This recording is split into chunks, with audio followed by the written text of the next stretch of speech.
So these are our crunchy bones. Now you might be wondering why they're called the crunchy bone. Well, that is exactly why. So they're really going to want to sink their teeth into this, and it's going to imitate as if they're crunching a real bone. So it's going to really turn up the excitement for them whilst they're doing that.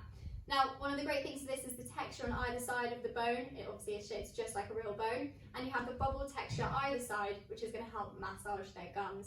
So they're going to have great fun with this one, and it comes in 2 sizes. You have a small and a medium, aimed more towards your smaller dog breeds.